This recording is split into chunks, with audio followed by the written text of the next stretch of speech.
अचानक वह ब्राह्मण उठा और श्री नामदेव जी को उठाकर चिता से बाहर कूद पड़ा।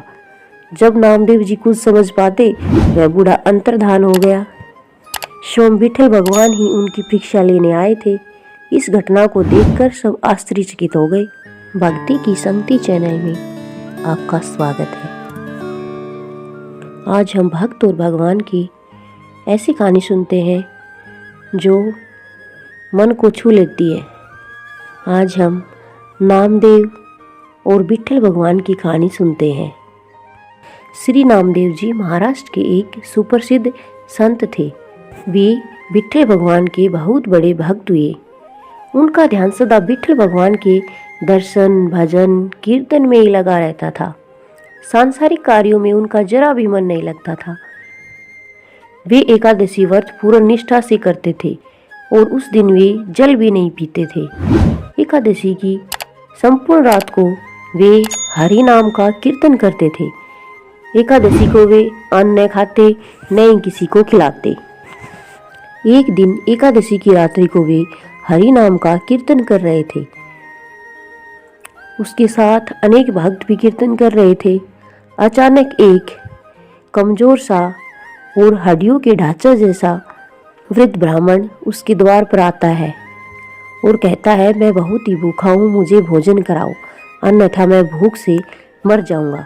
श्री नामदेव जी बोले, मैं एकादशी को अन्न नहीं खाता हूँ और न ही किसी को खिलाता हूँ। अब वो तो हरि के भजन और कीर्तन में फिर से लग गए अपने। ब्राह्मण देवता ने कहा, अगर तुम ऐसे ही भजन कीर्तन करते रहे तो मैं यहीं प्राण त्याग दूंगा।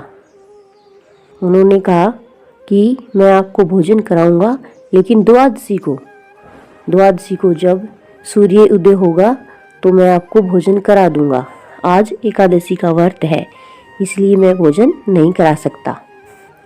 ब्राह्मण बोला, मुझे तो अभी ही भोजन चाहिए। मैं 120 वर्ष का बूढ़ा हूँ। एकादशी का व्रत तो 8 वर्ष से 80 वर्ष तक के लोगों के लिए है। मैं भूखा ही मर जाऊंगा। तुमको ब्रह्म हत्या का पाप लगेगा। श्री नामदेव जी ने कहा, ब्राह्मण देवता जी, चाहे आप कुछ भी कहें, मैं आपको भोजन नहीं करा सकता।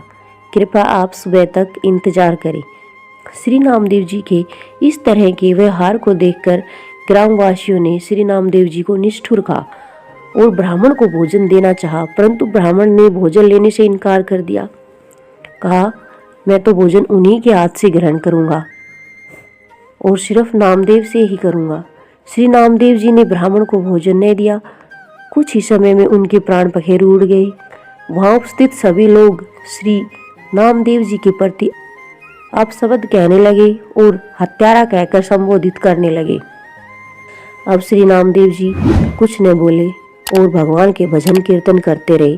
बस उठे और उसके मर्त शरीर को एक कपड़ा से ढक दिया और फिर मगन हो गए अपने कीर्तन में। जैसे ही सुबह हुई तो अपना व्रत का पारण किया और उनके पार्थिव शरीर को गोद में लेकर चिता में बैठ गए। चिता को प्रज्वलित किया गया। जब आग की लपटें श्री नामदेव जी तक पहुंचने ही वाली थी, अचानक वह ब्राह्मण उठा और श्री नामदेव जी को उठाकर चिता से बाहर कूद पड़ा। जब नामदेव जी कुछ समझ पाते, वह बूढ़ा अंतर्धान हो गया। स्वयं विठल भगवान ही उनकी परीक्षा लेने आए थे। इस घटना को देखकर सब आश्चर्यचकित हो गए और श्री नामदेव जी की जय जयकार करने लगे। धन्य है श्री नामदेव जी। चित्त में प्रज्ञा का प्रकाश, ज्ञान का दीपक जले तभी ठाकुर जी का निराकार स्वरूप दिखाई देता है। भगवत श्रवण से चित्त रूपी दीपक जलाने का प्रयास मानव को करना चाहिए। ऐसे हैं हमारे विठल भगवान जो कभी भी हमारी परीक्षा ले सकते हैं।